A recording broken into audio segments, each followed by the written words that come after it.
सबको पता है भ्रष्टाचार करना गलत है, फिर भी भ्रष्टाचार क्यों होता है? चलिए आज इस मुद्दे की गहराई से पड़ताल करते हैं। इस एक्सप्लेनर को पूरा देखोगे तो आज कुछ नया सीख कर जाओगे। हम बचपन से सुनते आ रहे हैं ना कि ईमानदारी सबसे अच्छी नीति है, लेकिन यार असल जिंदगी में अक्सर इसका बिल्कुल उल्टा ही देखने को मिलता है। आज इसी बड़े विरोधाभास को हम डिकोड करेंगे। चलिए बात शुरू करने से पहले एक बहुत ही सीधा और शायद थोड़ा चुभने वाला सवाल। क्या मैंने या हम में से किसी ने भी कभी अपना काम जल्दी निकलवाने के लिए कोई रिश्वत दी है या कोई जुगाड़ लगाया है? सच बताइएगा। इस सवाल का मकसद ये एहसास दिलाना है कि करप्शन सिर्फ उन बड़े बड़े नेताओं या अफसरों की प्रॉब्लम नहीं है। हमें लगता है ना कि अरे भ्रष्टाचार तो कोई और करता है। ये भ्रम तोड़ना आज बहुत जरूरी है। तो सबसे पहले बात करते हैं भ्रष्टाचार की इस असली तस्वीर की।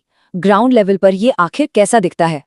जरा हमारी रोजमर्रा के जिंदगी के इन हिस्सों पर गौर कीजिए। हम इन्हें अक्सर इग्नोर कर देते हैं, जैसे एक दुकानदार का अपने तराजू में थोड़ी सी हेराफेरी करना, किसी डॉक्टर का सिर्फ अपने कमीशन के लिए फालतू की दवाइयां लिख देना, किसी टीचर का क्लास में कम पढ़ाना ताकि बच्चे ट्यूशन के लिए आएं, ट्रैफिक पुलिस के चालान से बचने के लिए वो 200 रुपये थमा देना, या फिर बच्चों के स्कूल एडमिशन के लिए कोई तगड़ी सिफारिश लगाना। देखिए, ये सारी बातें साबित करती हैं कि भ्रष्टाचार कोई दूर की चीज नहीं है। ये एक ऐसा पेड़ है जिसकी जड़ें हमारी अपनी आदतों में बहुत गहराई तक फैली हुई हैं। अब सवाल ये है कि ये सब करके भी हम चैन की नींद कैसे सो लेते हैं? इसका जवाब छुपा है हमारे मनोविज्ञान में, यानी हमारे दिमाग के धोखे में। मशहूर साइकोलॉजिस्ट अल्बर्ट बिंडूरा ने एक बहुत ही कमाल का कॉन्सेप्ट दिया था, जिसे कहते हैं मॉरल डिसएंगेजमेंट या नैतिक विच्छेद। आसान भाषा में कहें तो ये एक ऐसा प्रोसेस है जहां हमारा दिमाग हमारे ही साथ कुछ मेंटल ट्रिक्स खेलता है। इन ट्रिक्स के जरिए हम अपने गलत कामों को भी सही ठहरा लेते हैं, ताकि खुद को शीशे में देखकर ये कह सके कि मैं तो एक अच्छा इंसान हूं। ये सच में एक इमोशनल शील्ड की तरह काम करता है।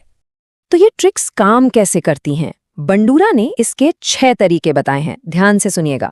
पहला है मॉरल जस्टिफिकेशन, यानी खुद को समझा लेना कि मैं तो जो भी कर रहा हूं अपने परिवार की भलाई के लिए कर रहा हूं। दूसरा है शब्दों का मायाजाल, जहां रिश्वत को एक फैंसी नाम दे दिया जाता है, जैसे सुविधा शुल्क या नेटवर्किंग। तीसरा है तुलनात्मक औचित्य, मतलब खुद की गलती को छोटा दिखाना कि अरे मैं तो सिर्फ 500 रुपए ले रहा हूं, फला नेता तो करोड़ों डकार गया।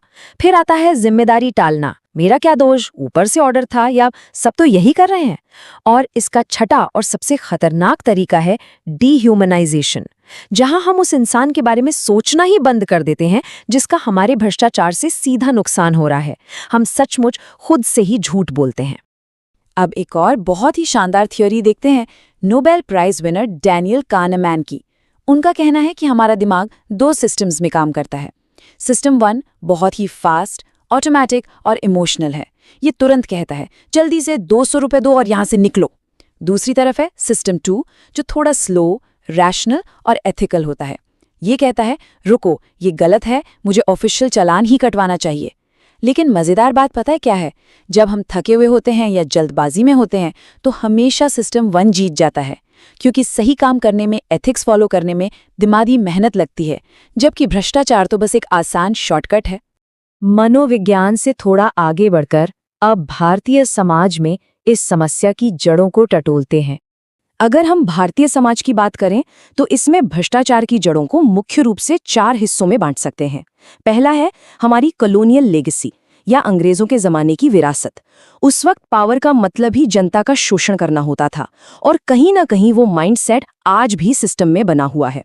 दूसरा है हमारी जुगाड़ संस्कृति, जहां हम नियम तोड़ने को भी बड़ी क्रिएटिविटी मान लेते हैं।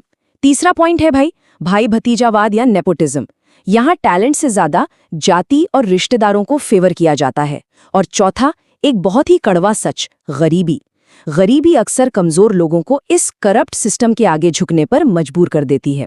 इन ऐतिहासिक कारणों ने मिलकर छोटे मोटे भ्रष्टाचार को हमारे लिए एकदम नॉर्मल बना दिया है।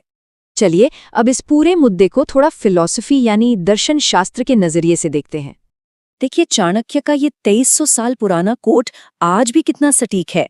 वो कहते हैं कि जैसे पानी में तैरती हुई मछली कब पानी पी लेती है ये पता लगाना नामुमकिन है, बिल्कुल वैसे ही कोई सरकारी कर्मचारी कब पैसों का गबन कर लेता है ये पकड़ना भी बहुत मुश्किल है। इससे एक बात तो साफ होती है कि सत्ता के करीब होने पर लालच में पड़ना ये आजकल की नई बात नहीं है, बल्कि सदियों पुराना इंसानी संघर्ष है। यहाँ 3 महान दार्शनिकों के विचारों को समझना काफी इंटरेस्टिंग है। इमैनुअल कांट का सिद्धांत कहता है, सिर्फ वही काम करो जो समाज के हर इंसान के लिए सही हो। सोचिए, अगर हर कोई रिश्वत लेने लगे तो क्या ये समाज चल पाएगा? वहीं प्लेटो का मानना था कि जिस समाज में ईमानदारी से ज्यादा पैसों को इज्जत मिलने लगती है, वहां भ्रष्टाचार पनपने लगता है। और जॉन पॉल सार्त्र याद दिलाते हैं कि हम सिस्टम खराब है का बहाना बनाकर बच नहीं सकते। हमारी हर चॉइस की जिम्मेदारी हमारी अपनी होती है। ये सारे विचार हमारे तमाम बहानों की हवा निकाल देते हैं। लेकिन कहानी के दूसरे पहलू पर भी गौर करते हैं। स्टैनफोर्ड प्रिजन एक्सपेरिमेंट करने वाले जाने माने साइकोलॉजिस्ट फिलिप जिम्बार्डो कहते हैं कि बुराई इंसान के अंदर नहीं बल्कि स्थिति में होती है।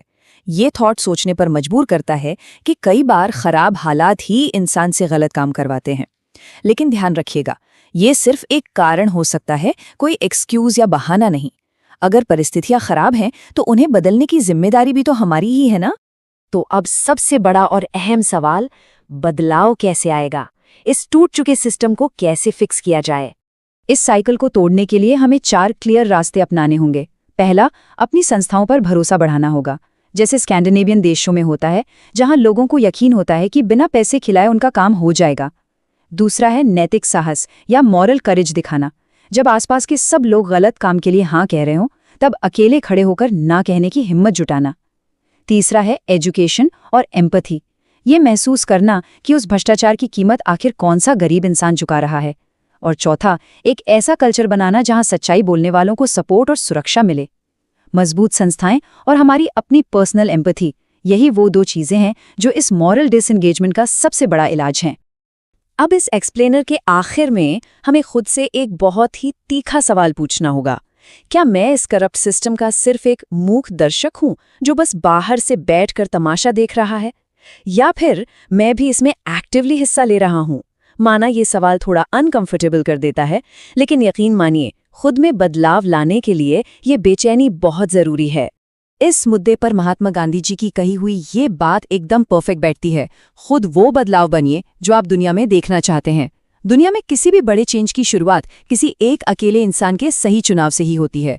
जब आपको कोई न देख रहा हो, तब भी ईमानदारी से अपना काम करना, सच मानिए, यही असल में इस सिस्टम को बदलने की पहली सीढ़ी है।